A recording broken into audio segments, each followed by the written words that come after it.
Meet Adrian. He's a high school graduate who recently enrolled in a 4-year state university. He wrestled all 4 years in high school, but the only problem was that he wrestled JV for 3 years. The last year he wrestled varsity, and that was only because the 2 guys in his weight graduated. It was some stiff competition.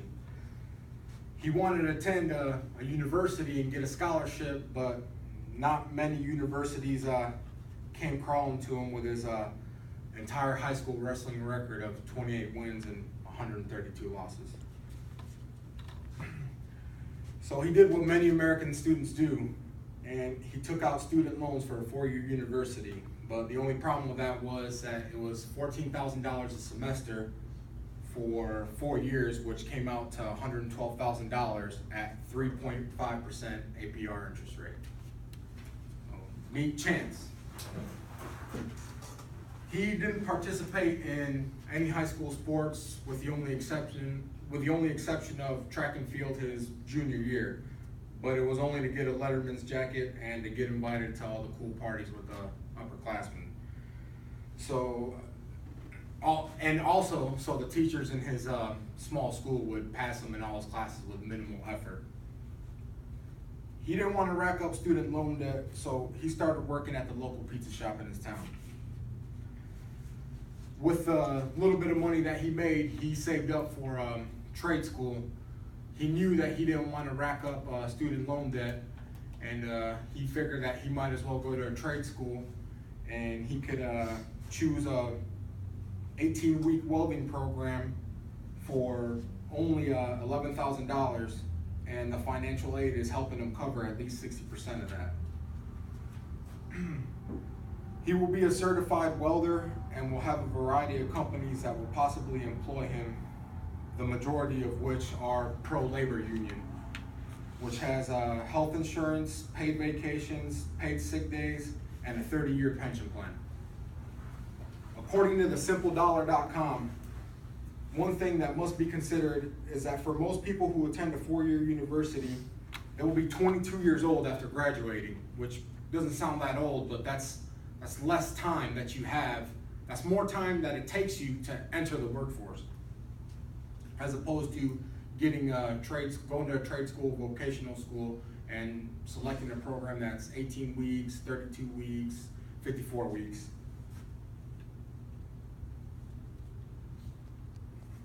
Consider the fact that the average bachelor's degree costs $127,000. Let's say you've weighed the benefits of earning your bachelor's degree and you've made up your mind and you want to earn your degree. Some people's high school graduates may not realize that you aren't ready for the vigorous schedule and the energy required to obtain your bachelor's degree. At 18 years old, there was very few things I was sure of, but 2 of them was that I wasn't ready to go to a 4-year university, and I didn't want to rack up tens of thousands of dollars in student loan debt. Now that I made you think about the time and the cost that it takes to obtain your bachelor's degree, let's look at the dropout rate and the late graduation rate for 4-year universities. The Institute of Education Statistics.ed.gov estimates that as much as 40% of student loan customers fail to obtain their bachelor's degree. Of the 60% that do obtain a bachelor's degree, 64% of them take longer than 4 years to obtain that degree. Let's keep in mind that every semester after 4 years costs several $1,000s. And that's also decreasing the time that you're entering in the workforce.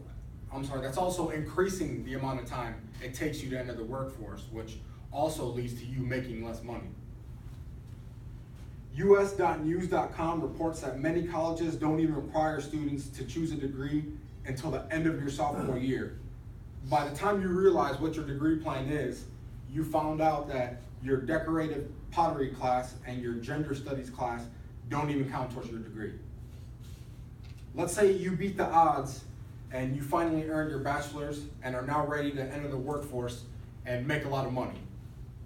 but you're having a little bit of trouble obtaining a job. Sounds kind of weird that a college graduate can't get a job. According to the Economic Policy Institute, it's not surprising, because the unemployment rate for college graduates under 25 years old is 8.5%, and the underemployment rate is 16.8%.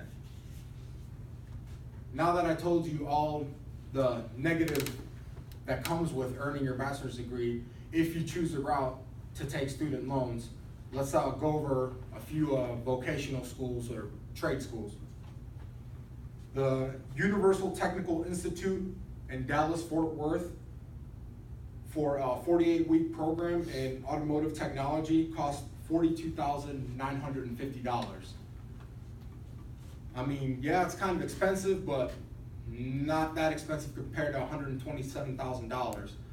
The trade school also reports that 4 out of every 5 graduates find a job in the automotive technology field within the first year after graduating. The South Texas Vocational Technical Institute has a 50-week program that costs $24,000 for auto body. Also, auto body, people are always going to be crashing cars, people are always going to be getting into car accidents, you're always going to have a job. The Texas State Technical College in Abilene, for their automotive program, is 32 weeks long and only costs $9,714. So now that I've compared the two for you of obtaining a bachelor's degree as opposed to obtaining a certification in a trade school, maybe I help influence your decision in going to trade school over a 4-year university. Everybody wants to work in an office and a cubicle behind a computer. Nobody wants to work with these anymore. But as a college dropout with no degree and over $100,000 in debt, you might be working with this after you can't find a job. So I've explained to you the differences between a 4-year university and a technical college, and I hope I can shape your decision towards attending a 4-year university as opposed to technical school. Thank you.